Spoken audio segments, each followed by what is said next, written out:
જય ઠાકર મેરો આહિર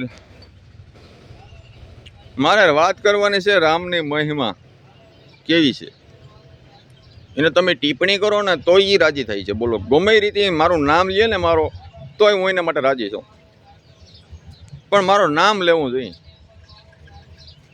હવે એને તમને જીવતો જાગતો દાખલો દો કે આપણે અમુક લાઈવમાં જોઈએ છે કે રામની ટિપ્પણી કરે તો ભાઈને કંઈક 85,000 વ્યૂ આવે, 90,000 વ્યૂ આવે. જો ટિપ્પણી ન કરે તો 3,000 4,000 પૂરું. કાયદાકીય રીતે ગમે એ વાત કરે તો 3,000 4,000 વ્યૂ આવે. પણ જો રામની ભગવાનની ટિપ્પણી કરે તો વ્યૂ આવે ને વ્યૂ આવે. તમારા જેવા સનાતની ભગવાનની કોઈ ટિપ્પણી કરો કાયદેસર કાર્યવાહી કરી તો પણ નોટિસ આવે, પોલીસ આવે. વ્યૂ આવે તો પોલીસ આવે, નોટિસ આવે. વ્યૂ ન આવે તો પૈસા ન આવે. જાવું ક્યાં? એટલે રામનો મહિમા તો આવો છે કે બાપા મરવા પીડ્યા હતા એમ તો. એટલે કોઈ કીધું કે ભાઈ અને રામ નામ બોલાવો એટલે મોક્ષ તો થઈ જાય. એટલે બાપા રામ નામ બોલે એટલે કોઈ કીધું કે ભાઈ ઓલો રામસાગર છે ને એ બતાવો. એટલે આફેડા કહે કે આ બાપા શું છે તો કે રામસાગર બોલશે તો એનો વધાર થઈ જશે. તો એ રામસાગર લઈ આવવાનું કીધું કે બાપા શું છે તો આ તો તંબુર છે. ન બોલ્યા. પછી કોઈ કીધું કે તમારી મોટી દીકરીનો ઘરવાળો છે ને એનું નામ રામો છે, એને બાપા હામો લઈ આવેલા રામો બોલશે ને તો એ વધાર થઈ જશે. તો આવ્યા કીધું બાપુ આ કોણ આવ્યું જો બાપા તો આ તો માલીનો ઘરવાળો છે. ન બોલ્યા.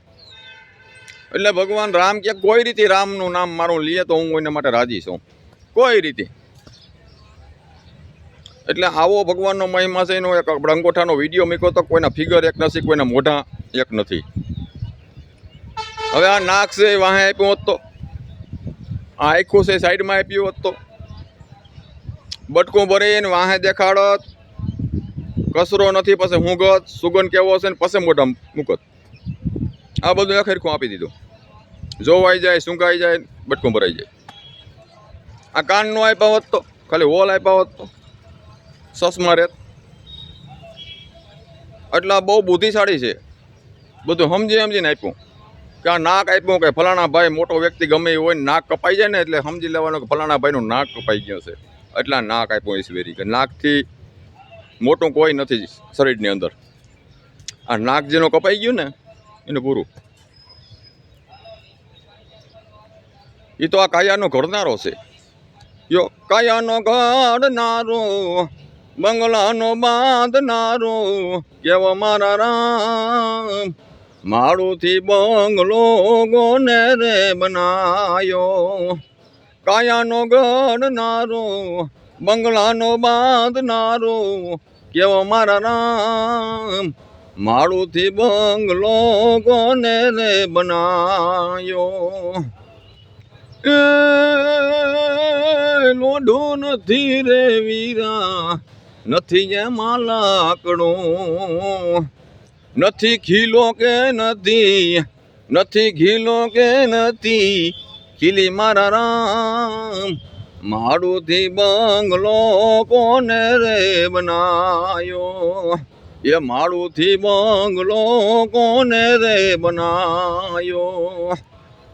ભજન તો બહુ સમજ્યા જેવું છે. લાંબુ ભજન છે. ક્યારેક આપણે પેટી ઉપર આખો સોંગ પૂરો કરશું આનો. એટલે આ કાયાનો ઘડવનારો છે, આ ઈશ્વર છે. કોઈ રીતે યાદ કરો એટલે કંઈકનો કંઈક આપી દઈએ.